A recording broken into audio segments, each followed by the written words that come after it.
Greetings, listeners from around the world. Jordan River here, back with more GrowCast, just in time for the hunt. I am back, everybody. Thank you so much for your patience and for your well wishes. I really appreciate that. I am losing my voice a little bit just in this intro here. Forgive me. But I just want to say thank you. I am back to a full-time content schedule. There are some changes that are coming up. All good things. Got a lot of things in the works. You guys know how I roll. But we're going to get back into the swing of things with GrowCast Podcast, and then I'll be making some announcements about the show and about membership. So stay tuned for that. Again, thank you for all your well wishes. I appreciate everybody who reached out. It means a lot to me. And I'm happy to be back serving you with more GrowCast Podcast. We're returning with fan favorite OKCalyxx. Really great episode we have recorded. You know OKCalyxx is a passionate guy. He has a lot to share today on education, on our upcoming class, and on all the stuff that he's doing at his property. So it's a really great one. I hope you love it. I know you'll enjoy it. Before we jump into it with OKCalyxx, though, shout out to AC Infinity. That's right, ACinfinity.com. Code GrowCast15 to get your savings and go ahead and order the Grow Kits. They've got the ventilation fans. They've got lights, pots, scissors. They used to just make intake and outtake fans, and they were the best fans in the game. Still are. But now they've expanded to so much more. Their grow tents were a huge step up for the industry. Everybody started copying that style as soon as it came out. Really, really awesome design and oscillating fans. No one does it better than the Cloud Ray. They've got heaters. They've got humidifiers. They've got shades. Really cool stuff. It's all at ACinfinity.com. It's all waiting for you. Code GrowCast15. And that code even works on the Grow Kits. It might not be the full discount, but it'll get you a little money off. Even the all-in-one Grow Kits. That comes with tent, the lights, and the fans, and everything you need to get started growing. So why don't you just throw up another tent? I know you guys are gonna jump in on the Grand Pheno hunt. So just go ahead and grab another tent, grab another propagation tent, ACinfinity.com. Use code GrowCast15. It helps us out, helps them out. Thank you so much, AC Infinity. Thank you to everybody listening. Let's get into it with OKCalyxx and enjoy the show. Hello, podcast listeners. You are now listening to GrowCast. I'm your host, Jordan River, and I want to thank you for tuning in again today. Before we get started, as always, I urge you to share this show. It really does help us. Copy this link and send it to a grower, or turn a smoker on to growing for the first time. That is how you can help us on our mission of overgrow. Make sure you're subscribed, following wherever you listen to us. GrowCastPodcast.com is where you can find all of the stuff, the episodes, the classes, the membership, the seeds. It's all there. Thank you so much to the members for making this show possible. Today, we've got a good friend of the show back on the line, natural farming expert, co-host of a class that we will be doing later this year. You guys know him. You love him. OKCalyxx is back on the show. What's up, OKCalyxx? How you doing, man? What's going on, brother? Hi, Jordan. Hi, everybody listening. Well, it's summertime, and the garden is pumping. It looks great. I've got big old sunflowers. I've got my own sunflowers. They're called Shorty Fatheads. It's a breed that I've been trying to breed basically through selection, just constantly picking that one sunflower. And I'm like, that's the height, that's the look. And then letting the rest just kind of go. Whoa. But it's a Shorty Fathead. I've sent them out to a few people. They've got them growing also. I've had them kind of test them and see what they look like. But the leaves, Jordan, they're monster leaves. They're 1.5 feet across on some of these plants. And they don't get big and tall. Here's the thing, if you grow sunflowers, one good thing you should grow in your garden are sunflowers. They pull up yucky stuff from the soil. Mm-hmm. They make great biochar. They do great compost. They make great fermented plant extract. They make great organic material to put in your garden. Because remember, these plants are pulling energy and nutrient from the sun. So they're not just pulling everything from your soil. You are definitely adding more nutrient. And the sunflower just loves that sun. They put tons of big leaf, lots of foliage. And so they're really good for many reasons. But I've got beautiful sunflowers all throughout my garden. This year I did bean poles where I went and cut some bamboo that are probably 8 feet tall, put them in a TP style and grew they're Blue Lake beans, grew up the poles, but then inside the poles I put some of these Shorty Fathead sunflowers. Whoa. And so right now I've got sunflower heads poking out of these tall 8-foot poles that are covered with bean vines. And it just looks freaking fantastic because, again, this is my first summer to have 4 brand new no-tills. They're all basically about 30 feet long, 4 feet wide. and they're just new. They're in my backyard. Wow. There's just me creating good soil yet again in one spot, is the idea. But these bean poles, I love them. They're so picturesque. They're pretty. They're tall and bushy with sunflowers sticking out. We've already harvested beans off of them. We've already eaten them. That sounds So amazing, man. So you're doing that sunflower breeding yourself. Rhizo Rich did a little sunflower breeding. He had a mammoth sunflower that was coming out split down the middle, yellow on the one half and orange on another half. Not all of them were coming out like that, but some of them were. I'd love to get you some of those seeds. Maybe we can trade sunflower lines. I didn't know you were working that, dude. That's really, really cool. Where are people going to be able to get that? Are they going to be able to purchase that? Are those going to be freebies and orders? How does that work? Yeah, so right now they're in orders. They're freebies that I throw in there. Because, you make one big sunflower and you've already got 400 or 500 seeds off of that one head. So great for birds, too, for that reason, Calyxx. Inviting birds into your garden, which will help with IPM and all sorts of stuff. Good call on sunflower companion planting. I didn't think enough about that. And those seeds, you can crush those seeds up and hammer them or whatever and throw them in IMO3 mix as an input. There's all kinds of stuff you can do with that sunflower, besides them being attractors of pollinators and butterflies and just beautiful things. One thing that I have an issue with are my squirrels. They'll crawl up the stem and try to get to the seed and they'll break them over. And so here's the thing. Here's the whole reason I'm breeding my selection of shorty fathead.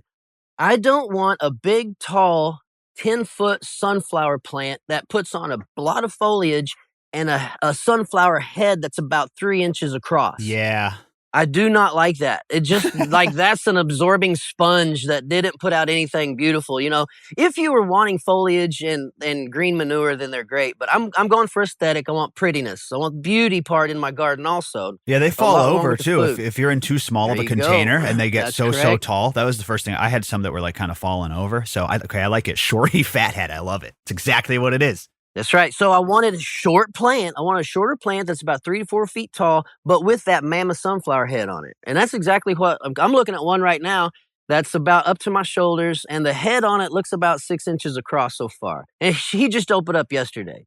Wow. So it's going to get bigger, but yeah, man, it's sunflowers, they bring beauty, guys. That's the thing about gardening.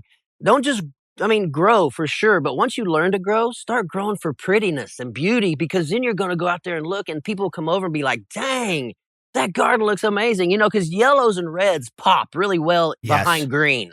That's why I have red roses all through my yard. I like growing those bright orangish red.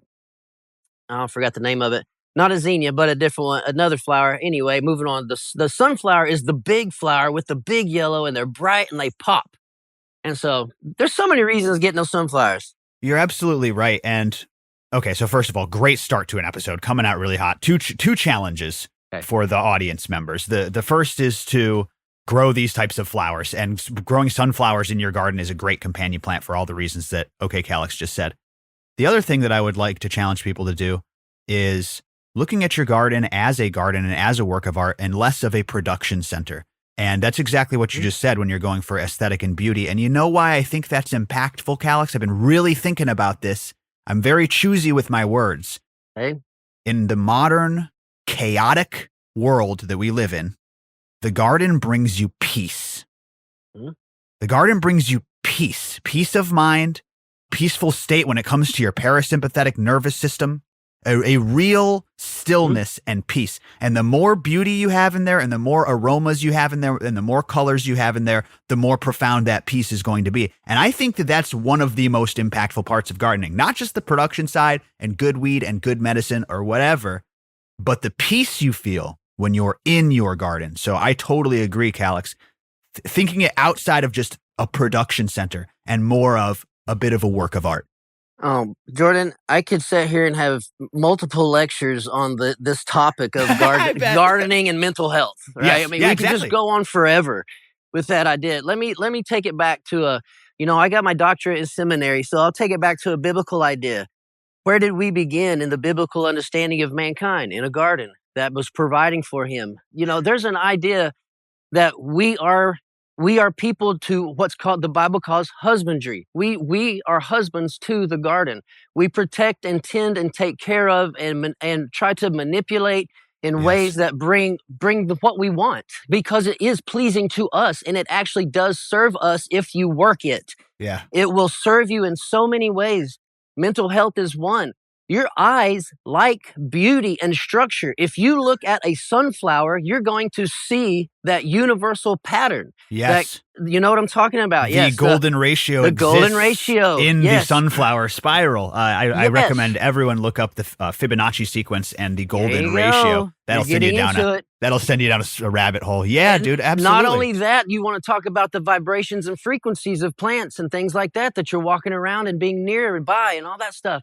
But yeah, your eye wants beauty. Your eye has evolved to understand something that is pattern formed and organized, because that's how your mind or your eyes can recognize a face. Like you'll see something to the side, you're like, oh, I thought that was somebody over there. Yeah, because your mind thought it was a person because something organized in your brain to present that to you. When you go in your garden, it's presenting all these new patterns and forms and shapes that are organized and have been evolving for millions of years to form these shapes that Mother Nature wants. If you look at the cannabis plant or the sunflower plant, let's talk about the cannabis plant actually specifically. Mm-hmm. When it starts to grow, you get the two cotyledons, right? And it's symmetrical. And then you're going to get your next leaves, maybe a three-finger leaf. They're going to be symmetrical, meaning one on one side, one on the other. And it's going to continue to do this, and it's going to continue to get healthy and healthy. And then there's one point at where Dr. Linnaeus, where you see the cannabis sativa L, that L is for Linnaeus. It's the botanist that kind of described the cannabis plant. He calls it the G shift. And that's where the plant stops going symmetrical and becomes asymmetrical. One stem is higher than the other, and that's where you can only now clone the plant. You don't top it anymore because it just sends out one branch because it becomes different. But just those shapes are the most efficient and effective shapes for that plant to become the best it can possibly be. So we can learn from these plants also efficiency and building and structure and knowing and just looking at nature. You can learn how to live in so many ways. So I couldn't agree with you more, Jordan, that the garden brings joy. And one of the reasons back in August 26, 2016 is when I stopped doing any kind of pill or alcohol at all. And I've only used earth medicines ever since. And I started getting into gardening and landscaping and all this because I told my wife, I was like, man, for some reason, this is years ago, I said, some reason this is healing to me. Wow. Because it was helping me not feel anxious and depressed. So it was like the beginning step of me getting mentally healthy was getting in the garden. And Jordan, I have a saying, learn to break open unhealthy mental loops by learning to close healthy organic loops. And that's how I structured it, because in the mental health world, you have this idea of the loop.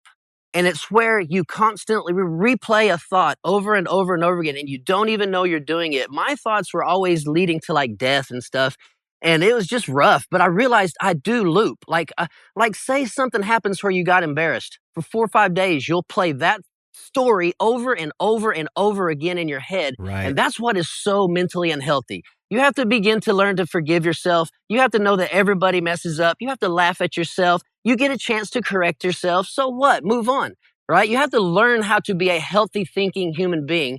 And that's how you break the loop, is becoming mentally healthy. You have to break those loops in life. And I broke my mental loops like that by closing organic loops.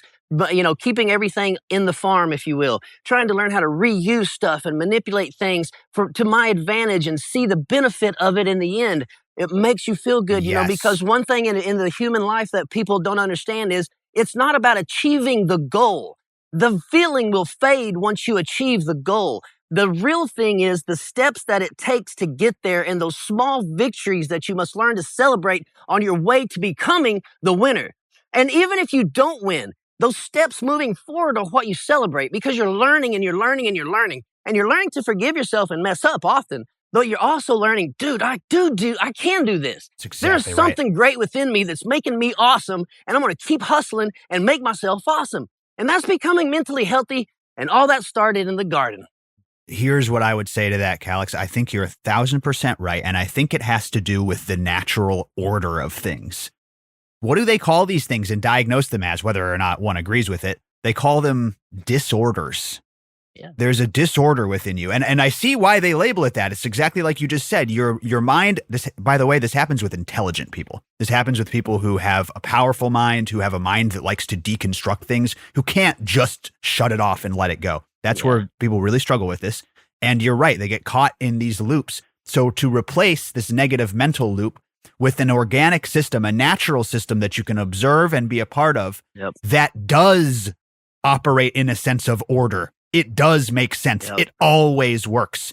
It's a form of stability. It's the opposite of being unhinged. It hinges you, essentially. It grounds you, some might say. So listen, I didn't know that we were going to take this turn down here, but we should probably do some content around this sometime, OKCalyxx, because I think you and I probably have a lot to say on this subject. Yeah, you've talked about this many times. I've heard you talk about just being healthy, gardening, growing cannabis, all kinds of stuff. I used to work in personal development, and you seem like you're borderline a motivational speaker at this point. The speech that you gave at Community Cup was so touching and so just perfectly balanced. Just really good stuff, man. So good. I posted that on YouTube, y'all. I posted that on my YouTube page, OKCalyxx YouTube. Go watch that. Good fucking kickoff to this episode, man. Hey, listen, there's a lot I want to get into here. You mentioned your soil. Okay. I want to dive right into that. Actually, no, I'm going to take a little turn first. You sent me, as part of our episode prep, you sent me an interesting little note here. You're getting into raising reptiles? Have you always been into raising reptiles? Talk to me about that. No. I don't even like reptiles. I don't like them. And this is just an experiment. And the more I read, it's a bearded dragon, y'all. It's just a little bitty baby one. And I've heard that they do pass away often. It's not that, it's not that crazy for them to die on you.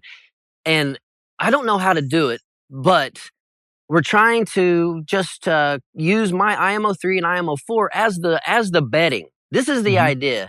And if you can do this with a turtle, use spider, with lizard, it's just anything. Instead of using paper towels and turf and then having to change that out and smelling all of that stuff. And that is kind of part of the reptile world. And I've learned all this from Brian at Rubber Ducky Isopods and Mark at My Beneficials, two good guys.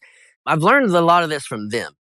But we're trying to create the idea in the soil or in the reptile world that if you use a good living, biologically active material such as IMO3 or IMO4, you could use that as the bedding in your reptile cage and never have to change anything out because, adding like springtails, adding isopods, things like that, help to break down the manure that the animals will leave, and the stink doesn't stay. It doesn't attract the flies. You can also grow like chia seed in there or different greens that these animals will eat on. That won't grow in paper towels and fake turf. So there's benefits to it, but this is all based around the idea of understanding soil. How can good soils be applied elsewhere besides the garden, besides in the indoor cannabis world? We're just trying to be like, man, good soil's everywhere. Right. Animals live in it. Reptile bedding. I mean, it makes sense, right? Yeah. So and the idea, here's the big kick. There's a mom and a dad, and there's a boy and a girl in a family. The boy wants that lizard, right? He wants that reptile. They have to change out the bedding constantly. They have to change out the newspaper and all that stuff that they're using, and it's getting gross. And the boy is kind of starting to neglect it a little bit. Guess who starts to have to take care of the stink that's in the house? The mom. And so when you're at these reptile shows and these moms come around and you're like, listen, you won't have to change that nasty, stinky bedding anymore if you use this product called IMO3. They'll buy it immediately. Of course. Mamas need it. They want it. Like that's the selling point right there for what we're doing. It's like not changing a litter box. It's like, take my money, essentially. But what you're telling me is the microbial activity that's so rich within the IMO just kind of consumes at hyper speed all the different like urine minerals and like feces minerals to the point where you never change it? You never change it. You can just add more to it. That's crazy. And it doesn't stink. It won't stink. That's right. That's the idea. It won't attract flies and all that stuff because it's being consumed soon enough that, it's being covered with a mycelial cover that flies can't get to it, to lay maggots in it, things like that. That is wild. Yeah, real beneficial in the reptile world. But, again, me, Rubber Ducky Isopods, and My Beneficials, we're doing a YouTube show on Friday nights. We call it Bioactive Live, Friday nights at 8 Central. And we just discuss these type of things, trying to where can we move our abilities in what we've learned in cannabis out of the box and just kind of where can it be applied elsewhere. So that's the idea. Having fun with it. Well, keep us up to date on the bearded dragon. That's pretty neat. Yeah. And that's just all, different uses for these inputs that you've really gotten the hang of making, man. I mean, listen, maybe now is a good time to tease this. Before we jump into growing big plants and some soil input talk, I do want to take a minute and say, guys, this class, OKCalyxx, it is his curriculum on his property, and it's going down this year. October 19th is the date. We're about to drop the Eventbrite page next. You'll be able to grab tickets. And you sent me the curriculum, Calyxx. I'm blown away. You are very passionate about this stuff. You're very knowledgeable about this stuff. Yeah. But this is going to be so cool to be in a small group on your property, scavenging and hunting these materials, learning how to make all these materials. You've laid it out so that they'll be able to see all the different steps that you'll have pre-planned. And like I said, they'll be able to talk with you, walk with you, do this stuff in person. This is going to be the most in-depth, hands-on natural farming class GrowCast's ever been a part of. So I just want to say thank you for creating this class, creating this curriculum, and get ready for an awesome one October 19th, man. Are you not so excited for this, Calyxx? Oh, guys, you're a day. I mean, guys, we're not going to be meeting till October 19th. I already have the syllabus and outline already done because I'm assuming I can get everything in, y'all. This baby is loaded. Like, there's going to be, I'm assuming at 9 a.m. is when we probably start, Jordan. We're still figuring everything out, but I'm going to need the whole day. I can promise you that. The circle of rice is what we begin with, Jordan. And I'm going to teach everybody October 19th. We start off with this idea of using rice in so many different ways. And I'm going to, guys, you're going to learn rice wash, cooked rice, IMO 1, labs, fermented plant extracts, EM, EM5, and bokashi. That is just the first section of what we're going to go through and learn and make. Guys, this is October 19th.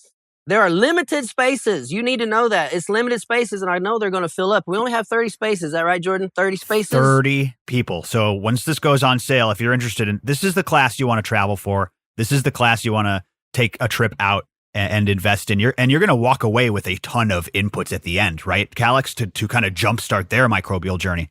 Yeah, oh, definitely. So what I'm thinking is right now, guys, and things can change. So I get the freedom to change my syllabus still until we meet. But right now, where I'm at is at the end, it says they will leave with IMO 2, labs, EM5, bokashi, IMO 3, IMO 4, and probably humic acids because it's easy to make with the material we'll get. So I'm thinking, guys, like if you all even brought a 5-gallon bucket, bring some Walmart plastic bags, just some things to take stuff back with you, some dry ingredients, The wet ingredients, we'll have some either some jars or bottles or something there. Even Ziploc bags work, guys. If you got a Ziploc bag with liquid, you can take liquid home in that.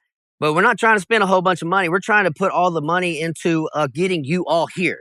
Like Jordan is doing a lot of work getting it out into social media, getting us some things printed and all that. But I want you all showing up and taking home the goodies. It's going to be one-on-one, guys. It's me. First of all, I'm not bragging, but I get to meet you and you get to meet me.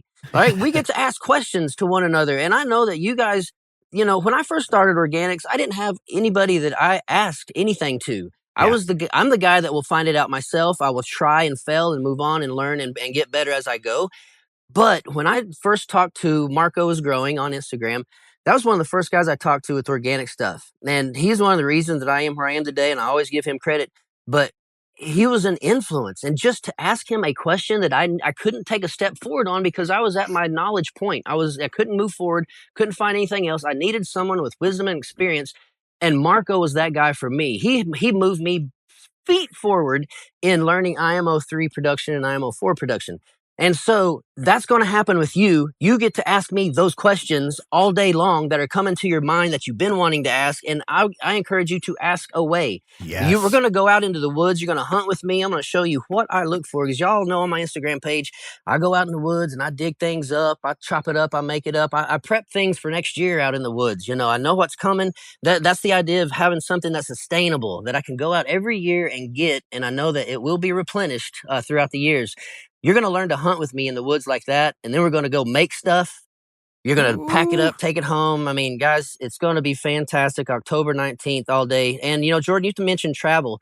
Guys, this is on our land in Tahlequah, Oklahoma. And we have a bed and breakfast there. And there are rooms out there. I think there's like 7 spots in that house, Jordan. But there could be the option of, if people want to come and stay the night before, and hang out, there's that option.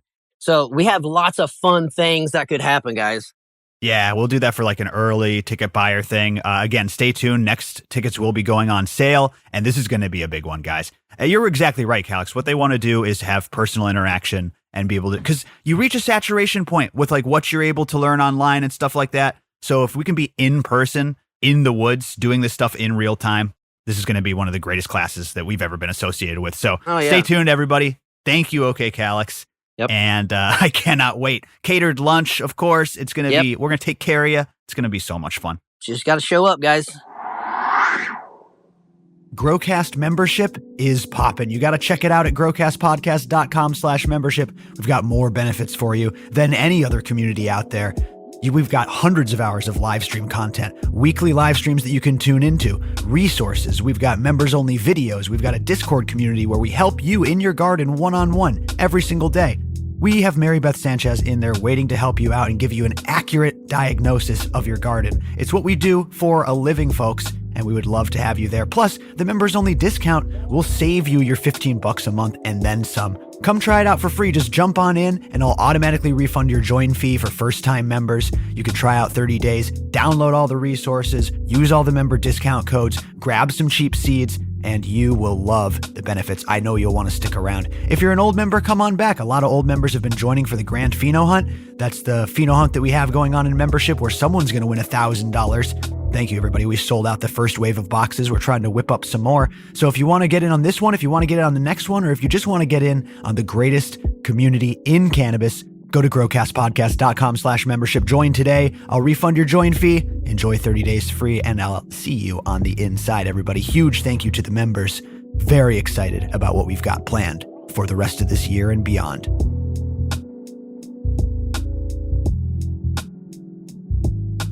This is what I want to move into next, Calyxx, which is basically the idea that you have been investing in your soil. It's the opposite of the bottled fertilizer system where you're reliant on buying these products over and over again. How many years have you been applying these types of microbes and inputs to your soil now? And what is the difference between now and when you were kind of first getting started in organics? So my oldest no-till bed is about 7 years old. Well, I used to garden in my backyard, but it was in a different spot. And that has now been replaced with a little pool and some rose bushes and stuff like that. And I moved everything to the other side of my yard back in 2018 when cannabis became legal. Because I was like, okay, I am definitely getting into growing cannabis. And I started one no-till spot that's about 10 feet long by about probably 5 feet, 6 feet wide. And I've created no-till spots every year since then, as of up to this year, where I have created 4 new no-till long beds that are 30 feet long by 4 feet wide.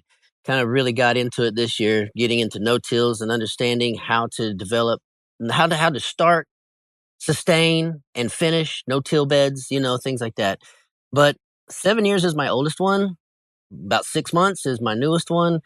And the idea, like you said, investing in the soil in my gardens is that I have the ability to invest in my soil. And let me start off by saying that because what I started to learn on Instagram is when I first started, I was like, just do this, just go out in the woods and get things and bring it back and put it down. It's real easy, y'all. And I started getting comments and questions like, I don't have any woods, or I live in New Mexico. We have no trees or shrubs or anything. And I started realizing, okay, environments are completely different. Not everyone can do what I can do. And so I kind of started to adjust my idea of organics in that you might not be able to do what I can do.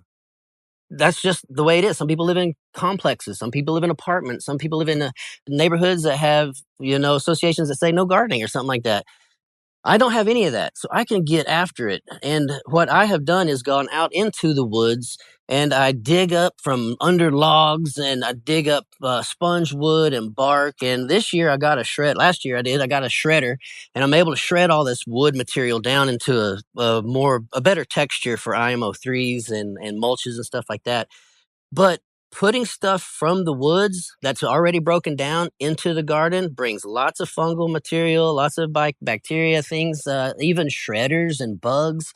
So that's one thing I do. The other thing I do is constantly adding green manure. And what green manure means, guys, is plants that have been chopped down, vegetation that's done, and you can now put it somewhere. But that's organic matter. That's what it is. Both of these things are the wood part and the green manure part is simply under the context of organic material breaking down into organic matter in your soil.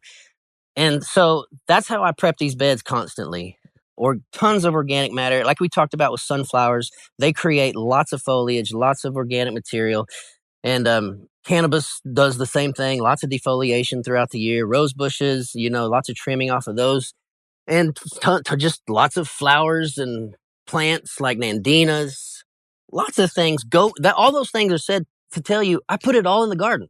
If it doesn't go in my garden, it goes in my compost bins. If it doesn't go in my compost bins, it goes in a 5-gallon bucket full of water to create JLF. If my JLF buckets are too full, I put the material in a 5-gallon bucket, fill it with water, add some labs, let it sit there for about 2 weeks, and I use that as fermented plant extract. I use the juice to help grow my plants, and then the remaining material goes back into the garden beds. So that's the idea. That's the mentality and the philosophy of my gardening is to use what I have, use now what I know I'll be able to use next year, and use it effectively and efficiently, meaning there's some materials that can be used in a better way at certain times of the year. Like one thing, if you don't have enough JLF, okay, now it's time to use all your vegetative material to build up your JLF. Put it in your bucket, fill it full of water, put some leaf mold in there, things like that, and get your JLFs going. But what if your JLFs are full? Okay, it's time to think differently of how to use your organic material in your garden, right? It's probably time to make some fermented plant extract if your JLF is full. And if you have some labs available, you can make fermented plant extract from all this leafy green material. So doing those kind of things, reusing, going out gathering, applying to certain spots effectively and efficiently and not just wide open. What I'm talking about is like when you have new no-tills, I can't use all my compost in a no-till. Like I can't cover all my no-tills with compost because I don't have enough compost. So what I've got to do is be effective and efficient. And that means when I plant a tomato plant, I'm going to plant, about a 6-foot circle with compost in it and put the plant in. And that's where my compost will be used, and it won't be used anywhere else in that no-till until next year when I apply more compost. But over the years, it gets built up.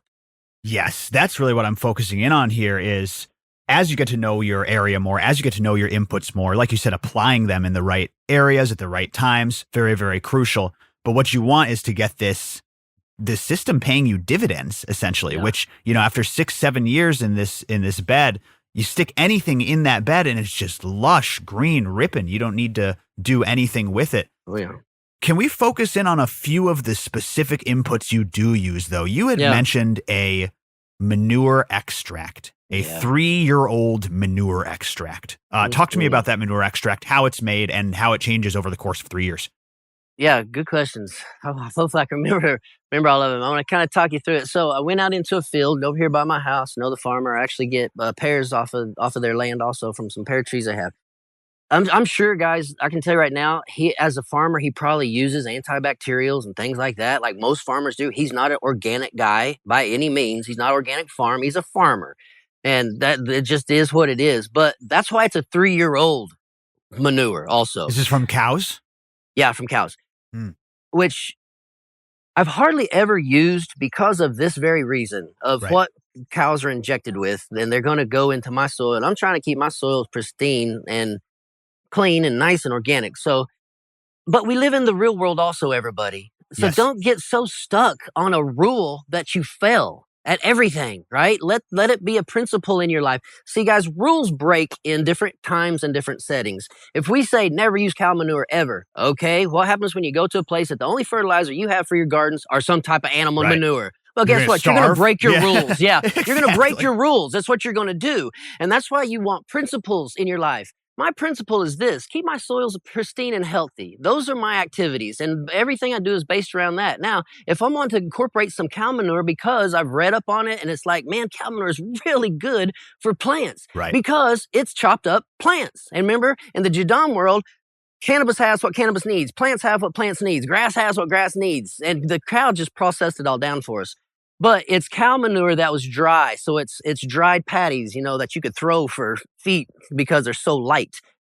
I packed a 5-gallon bucket full of patties. And then what I did was added water. And I had to add water for 2 years, probably about a year and a half to 2 years, somewhere around there. I had to constantly add water to this 5-gallon bucket because it absorbed it so much. I would open it months later and be like, oh my gosh, it's still just dry as can be. And I had to add so much water until it finally got liquefied. And that took like 2 years. It took so long to absorb it. But what I was doing was also adding a little bit of labs in there. I probably would put a little IMO3, maybe mix it in, probably some IMO2. I really don't remember exactly what I did, but it's just the idea of fermenting this cow manure down and letting the microbiology break it down into its basic elements and nutrients so that it can be reapplied and immediately absorbed by whatever plants I'm growing. And so it took basically 3 years now for it to get liquidy enough that I can put a jar in there and get something that looks liquidy and not chunky. And I've used that probably 5 times, maybe 4, maybe 5 times throughout my gardening this year. Because you don't have to water a lot, you just or feed a lot. You just kind of sustaining basically the nutrients in the soil. Once you get to good soil, that is. So this is a 3-year-old fermented cow manure, and you call it a fermented cow manure extract or whatever you want to do. Anytime you use labs, you're going to call it an extract because the microbes, the lactobacillus, the lactic acid bacteria, it will consume the organic materials and break it down for you, and it will extract those nutrients. And so it's a fermented cow manure extract that I've been doing. And that's kind of the process. Adding water until it gets liquidy enough, and then start to add more labs as you go and let it get runny enough that it can get in liquid form that you can maybe foliar with it even. But I haven't foliared with it yet. I will use it as in soil feeding.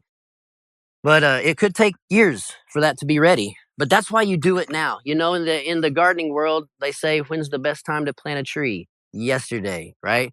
Mm-hmm. That's the best time. Like, don't wait. If you have a feeling of wanting to start gardening, do it now. If you want to start organic stuff, do it now. Start doing things now because it pays off. It pays off soon. It's these short-term sacrifices for long-term gains. That's a whole life principle, everybody. Learn to have short-term sacrifices. Learn to give up. Learn to work hard now so that you can have a payoff later. That's the idea of a good husband in the garden. We're doing husbandry is understanding what they're going to need next and always being prepared because you're the overlord. You're looking out for everybody. You know everything. And that's who you want to be as a good gardener.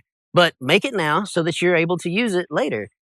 The next thing, Jordan, is a horsetail fermented plant extract that I've been making. Oh, yes. I'd love to talk about this because I've heard this be mentioned as like a silica accumulator and, it does this and does that. Tell me how you make it, how it's beneficial, everything. So if you ever been out near water or a river or creek, you might see stuff that you think is some kind of weak bamboo. Well, I used to call horsetail river bamboo because I didn't know what it was up until basically last year. I really had no idea because I only work in my own environment and I just discovered it like a few years ago.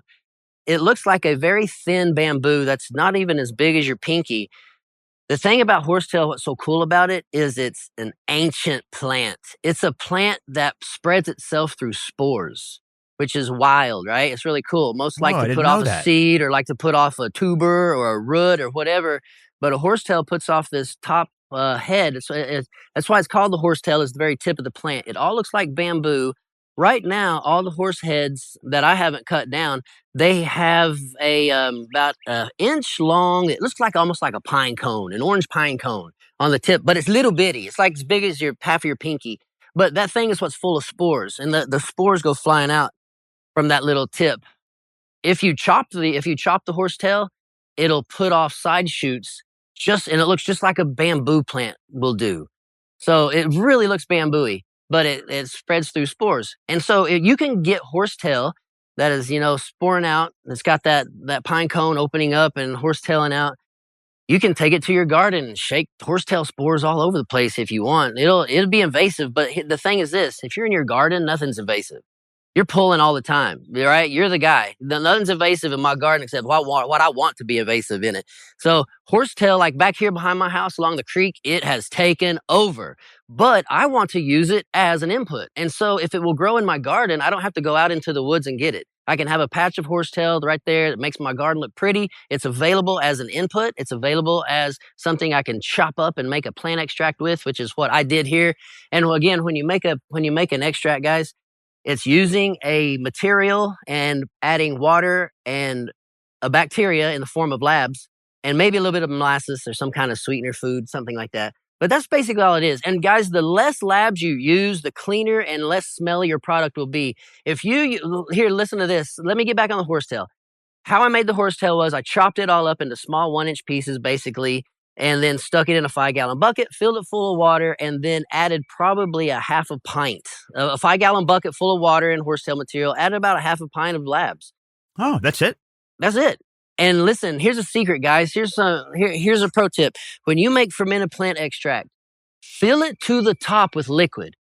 People will always say, there's a biofilm on my whatever.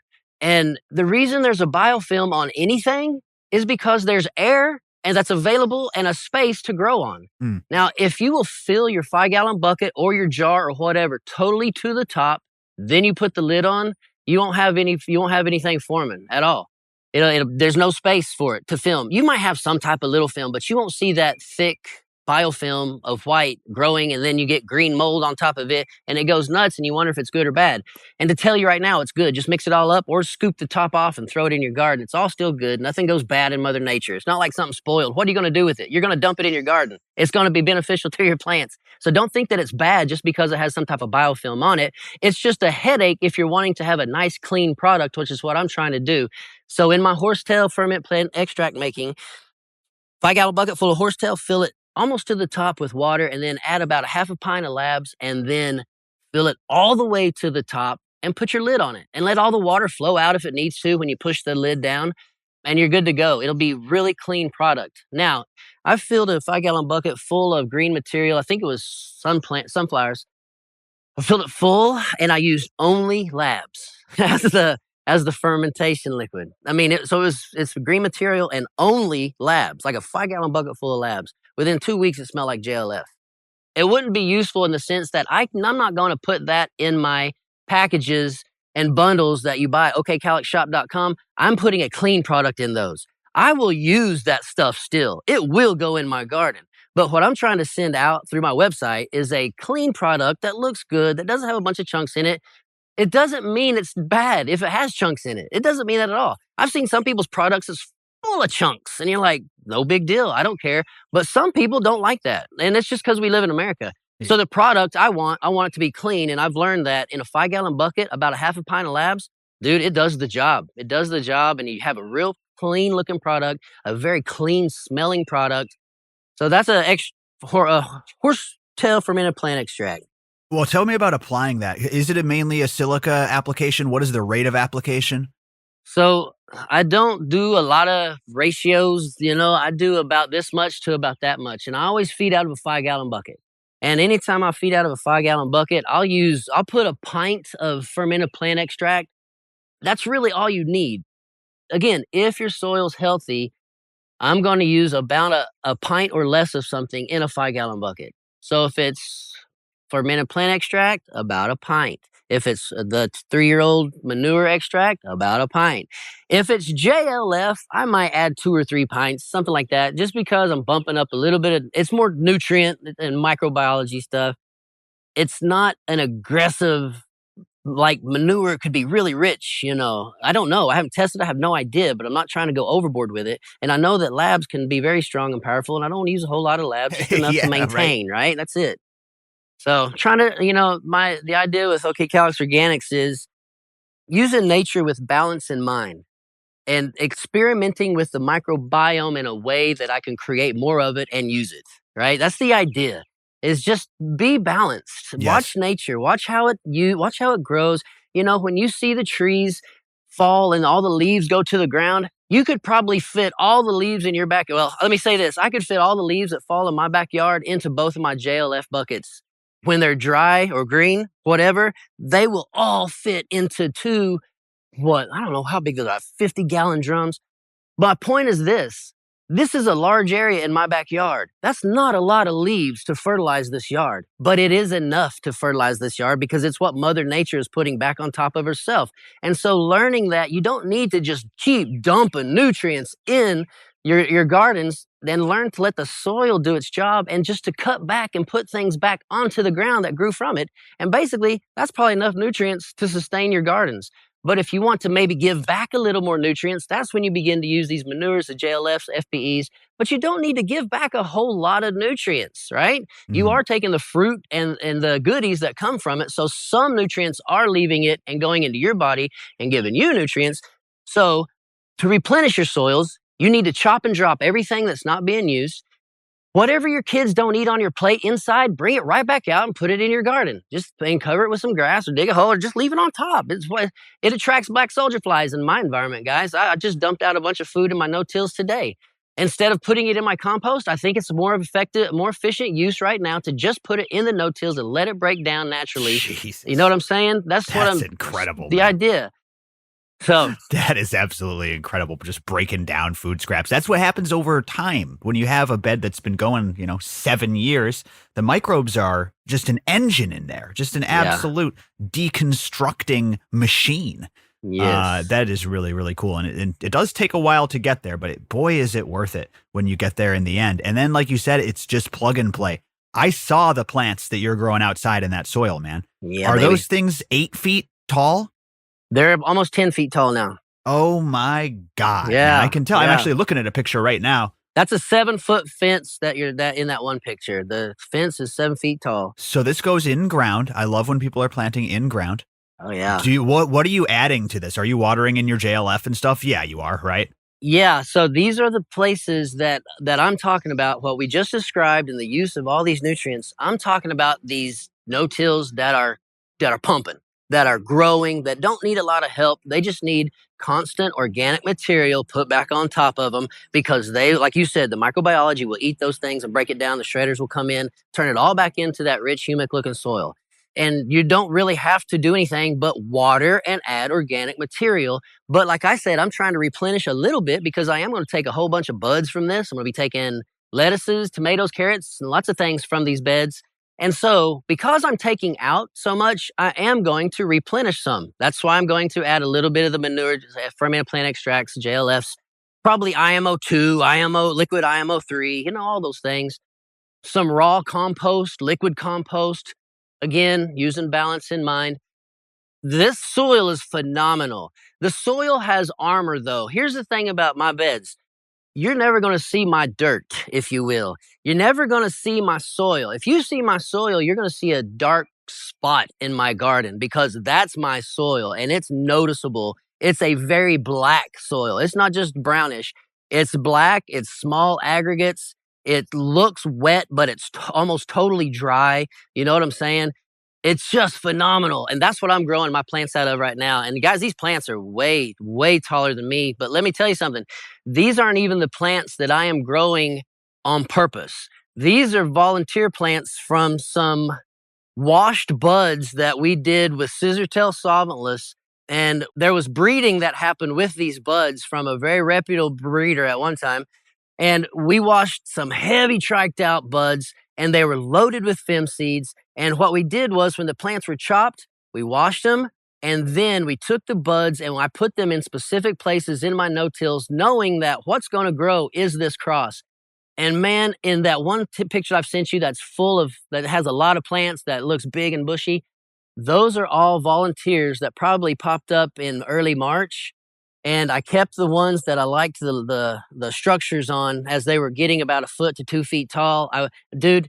I pulled out probably 1,000 seeds after I put all that washed bud on my garden. I just started looking in the buds and they would start to dry out over a few days and the seeds would fall out easier. I've got a whole pint jar full of these seeds. And these are the plants that just volunteered themselves. They've gone through 4 freezes. They have made it through 4 freezes. And they are pumping and looking good. There are 2 or 3 that are in a kind of a deeper re-veg because they flowered early. Just the strain itself, you can tell. flowers quickly, and it definitely doesn't like to re-veg very fast. But some other plants, they went through the freezes, they went through the dark days. They might have flowered a little bit, you know.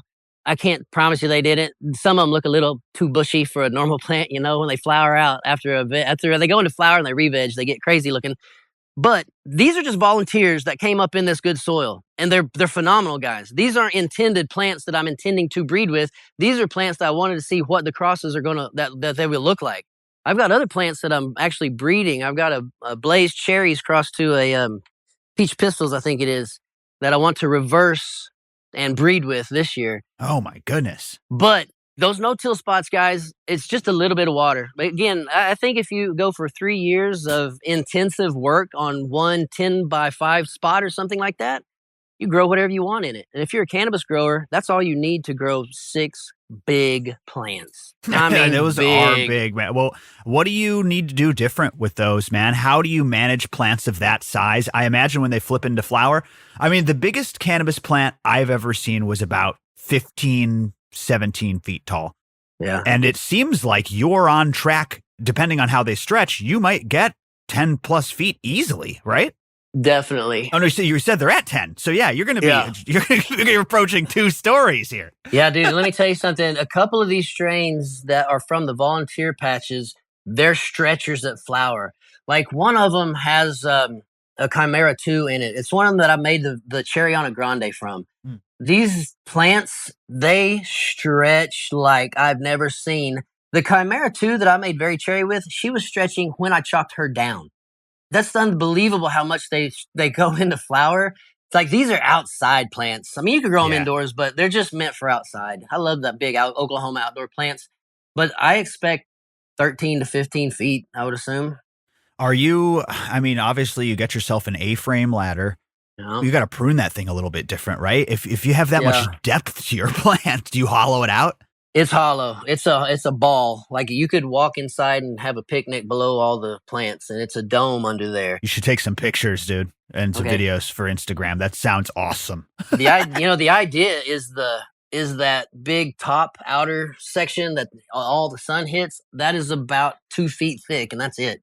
Everything else just isn't going to get enough sun to pay off. It'll be a lot more work of you pulling off these little bitty popcorn buds that aren't going to put out but about 3 grams, 4 grams of rosin for you in the end, whereas about 2 feet up on that end of the plant is going to be big, fat, heavy-duty nugs that are going to pump out the resin for you and are going to be worth your time. So I clean out the middle. I give my canopy about 2 feet thick all the way around, everywhere.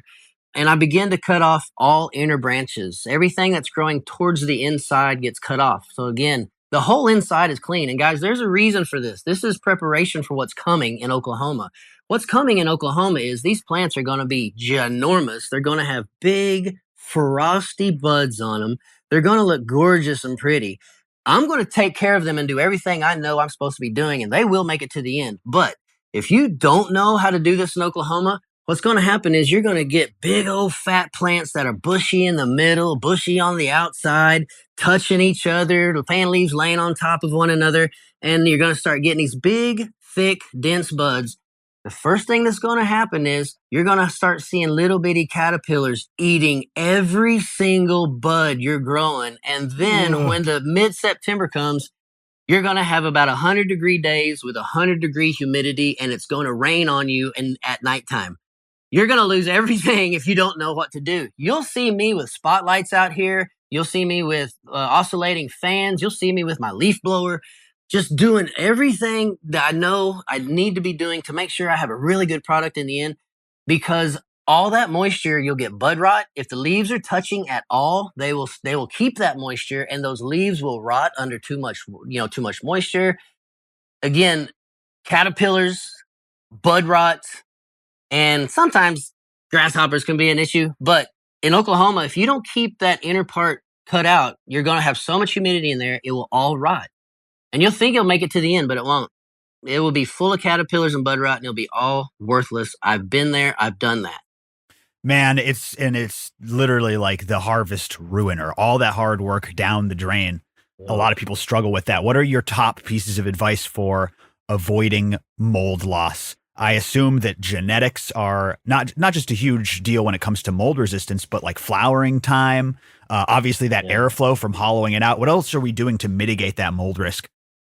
So once you go into flower outside, guys, rip off every single big fan leaf. You don't need those anymore once you're going into flower. And I know that there'll be plenty of people say, but yeah, that's the powerhouse in the engine, blah, blah, blah, blah, blah. I get that too, guys. I'm aware of the other side of the issue. But again, I might follow a rule, but I certainly don't follow dumb rules. I'm going with principles in my life here. If I have a rule that says do not chop down fan leaves because that's what creates great photosynthesis and blah, blah, blah, blah. Okay, great. My plant has awesome photosynthesis, but I've lost all of its fruit and medicine it wanted to give to me because of other issues. Yeah, to And some of mold. which are caused by these big fat fan leaves laying all over everything. Because the thing is this, guys, when those big fat fan leaves lay on something, what is touching doesn't get airflow and it just holds moisture. And bacteria can go in and out really easily in those spaces, but moisture is going to stay and it won't dry up and evaporate for you. And that's that's the beginning of all the botrytis and the bud rot and all the yucky stuff that you just won't be able to use your medicine for anymore. But you remove all the fan leaves that you can. Usually whenever I hit week 3 of flower, almost every single fan leaf I can reach is off. By week 7, all you see on my plants are thick, awesome looking nuggets. You don't see many leaves at all. It's just nugs. Just nugs growing because I want all the airflow I can possibly get. I've seen guys even indoors rip every single Oh fan leaf yeah, off, you right? can Just to make absolutely do it. sure, Yep. just to make sure they don't lose the harvest because they can't afford to.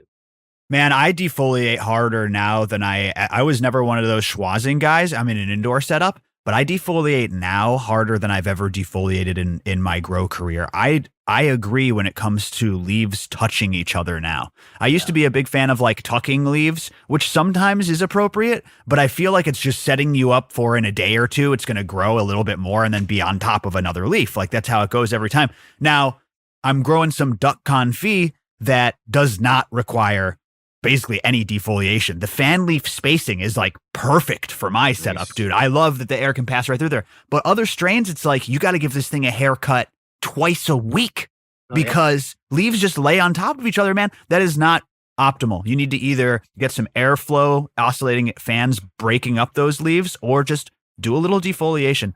There's a million ways to do it, but that is a very good point. Another thing I'll do, Jordan, is alternate pruning. And as you go up the can, I'll even do this with tomatoes, with sunflower leaves. Alternate pruning sites. Like as you go up your, say, one side branch coming off that main meristem, a side lateral branching, start at the very bottom closest to the main stem. Remove a few, remove some of them that are down low. They're never going to get any sun, but then start to alternate. Leave one space, then cut the other one off. Leave one space, cut the other one off. And that's a big help to let airflow go through. You still get good bud production. Guys, it's again, like we talked about earlier, Jordan, in life, being pruned, being cut back a little bit and say, now go for it. In life, it works. In plants, it works also. When you say, hold on, you need to stop and learn. You need to educate yourself a little more. And then when you move forward, you're going to be amazing. It's the same thing with a plant. Listen, plant, I'm going to remove some of this excess that you're doing in your life because it's not making you great. I'm going to cut some of the excess off. I'm going to prune you back, and then we're going to sit back and watch you become amazing. It That's applies both incredible. ways, doesn't it? It applies both ways to our lives and to the husbandry of our plants. You sound like Mary Beth. Like she would probably even say it out loud as she was doing it to the plant. Who loves to talk to her plants.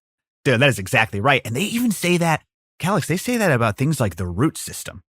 You can prune roots. There are some plants that you grow where you have to depot them and prune the roots just to keep them healthy. True. And it's like so counterintuitive. I'm going to take scissors to the root system. Are you kidding me? And it's like, obviously there's points of diminishing returns. You can't hit the tap roots. You can't cut too many. But if you do this method, it actually helps plants grow. And it's like, wow, it's amazing that, like you said, cutting back the hair can help. Now, let me turn it back around a little bit to the big plants thing. We've pruned properly. We're avoiding that, high mold risk by hollowing out this plant. All of the energy is being sent to the top and outer colas, which are getting really heavy. Do you do any supporting of these outdoor plants? Do they hold themselves up, or do you need to help support? Yeah, that's a good question. And often not often, always, that is genetically determined.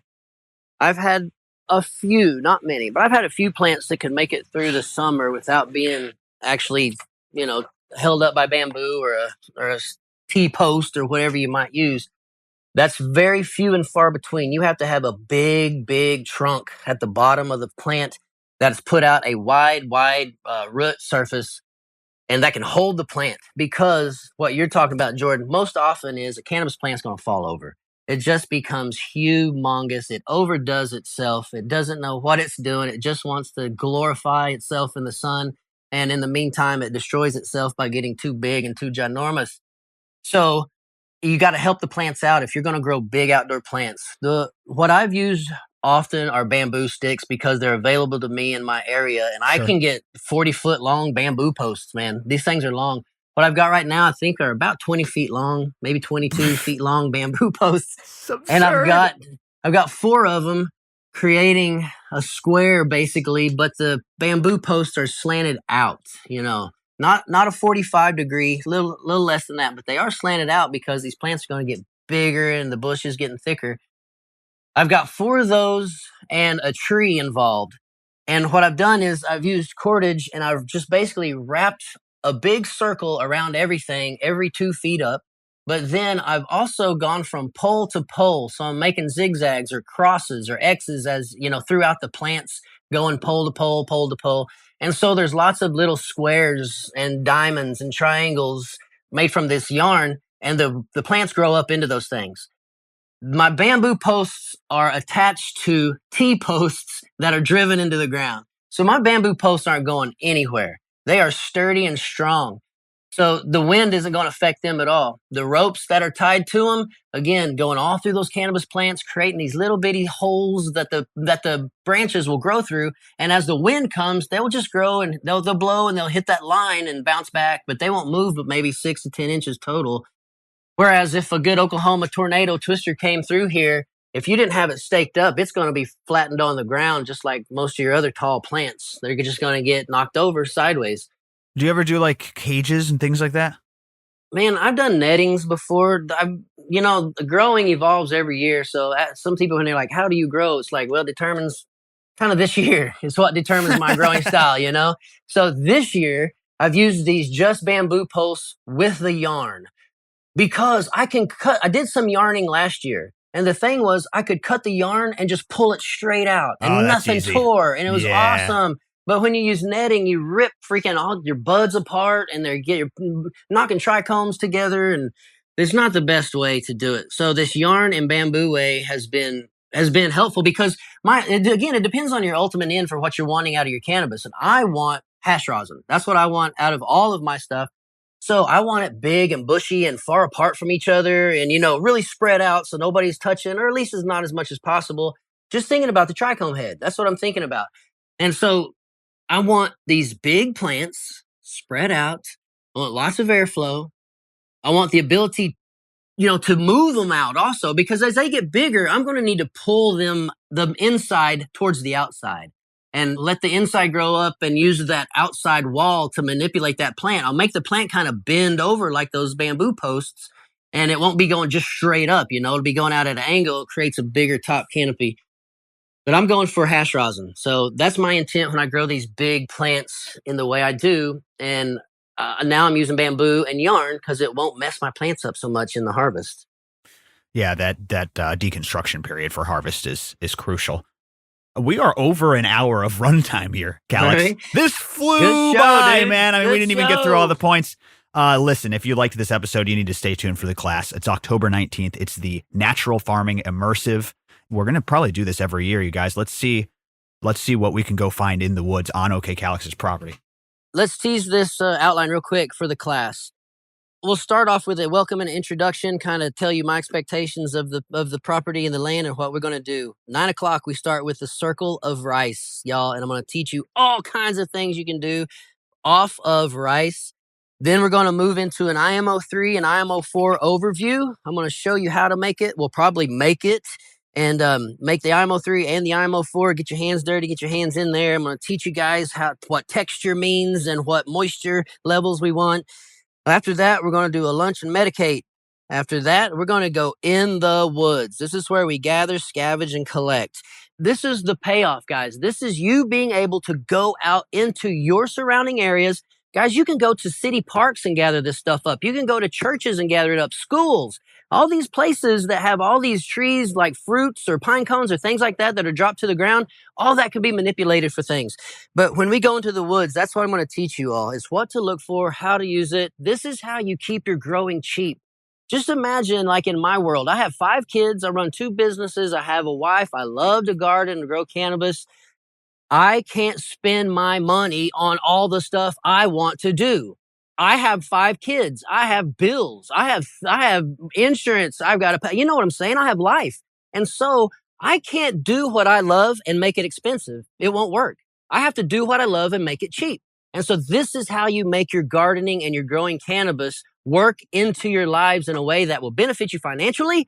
And like we said, through emotional health and emotional benefits, mental health, the mental benefits, learning to get out into the woods, getting from Mother Nature, using, manipulating it, giving it back to Mother Nature, and watch what she gives back to you through it is a freaking fun thing to learn. And that's what we're going to do on October 19th. Limited spaces, 30 spaces only. It's one-on-one, guys, and it's going to be a heck of a good time. Oh, I cannot wait, man. You're absolutely right. Get off the bottle, learn to garden sustainably. This knowledge will serve you for the rest of your life. And like all of the classes that GrowCast are involved with, the goodie bag is going to exceed the ticket price. You're going to walk away with literally hundreds and hundreds of dollars of we didn't microbes talk about genetics. and seeds. Yeah, we didn't even talk about the seeds you're going to get. Dr. Zymes kicking in for us. It's going to be insane. The knowledge is just on top of that amazing goodie bag. So stay tuned. That is going to be dropping soon. Grab those tickets immediately because I'm pretty sure they're going to go quickly. Yep. Thank you for being an awesome educator, for being so well-spoken and well thought out with your principles and values, Calyxx. I love working with you, man.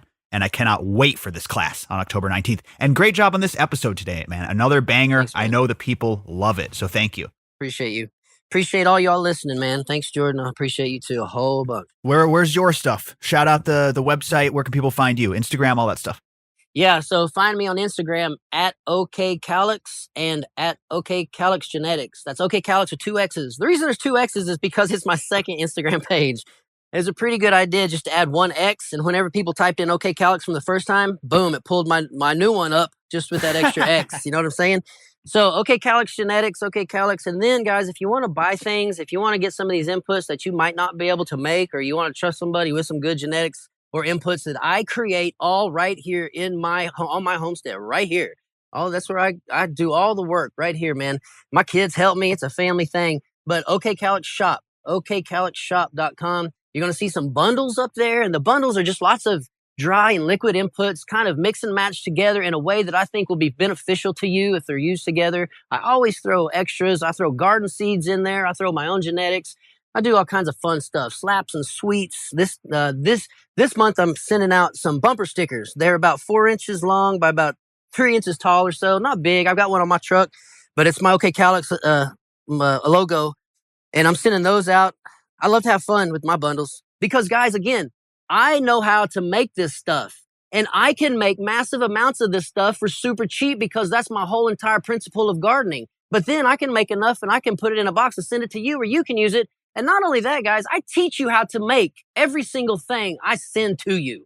I teach you how to do it on your own. But the reason that my website works is because not everybody has my environment. Not everybody can make everything. Not everybody can get into fermented plant extracts. They can't get into growing and breeding cannabis. That's where guys like us, guys like GrowCast come in. Man, we fit right in that niche, y'all.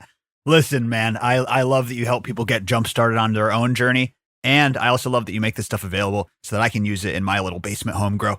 Bet. OKCalyxx.com. Hit the Instagram, hit the website. It's all there. Oh, yeah. You've got GrowCast codes on my webpage also, guys, on my website. GrowCast saves you 10% on OKCalyxx.com, and members get 20% off OKCalyxx.com. It's a secret member code. Shout out to all the members. Use it. Woo! All right, man. Well, listen, I will let you get back to your farm. Thank you so much, Calyxx. This was an amazing episode. And we're going to wrap this up, listeners. Thank you for tuning in today. I always appreciate your ears. GrowCastPodcast.com is where you can find all our stuff. And I'll see you soon. Stay tuned for that class, October 19th. That's all for now. See you in membership, everybody. Come and check us out. Bye, guys. We'll see you next time. Be safe out there, everybody. and grow smarter. That's our show. Thank you so much for tuning in, everybody. I appreciate you. Thank you to OKCalyxx. We are back on track here, so I'll see you shortly with some more content. GrowcastPodcast.com, that's where you can find all the stuff. Go check out membership, get those members-only discounts, grab some seeds. Stay tuned for the next Pheno Hunt box. Shout out to all the members taking part in the Grand Pheno Hunt. Shout out to High Grizyme. That's right, we've got a partnership announcement coming up very shortly you guys are going to love. And just stay tuned, folks.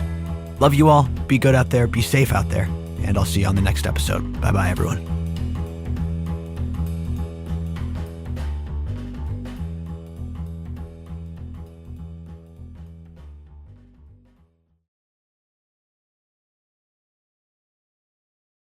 It's not about achieving the goal. The feeling will fade once you achieve the goal. The real thing is the steps that it takes to get there and those small victories that you must learn to celebrate on your way to becoming the winner.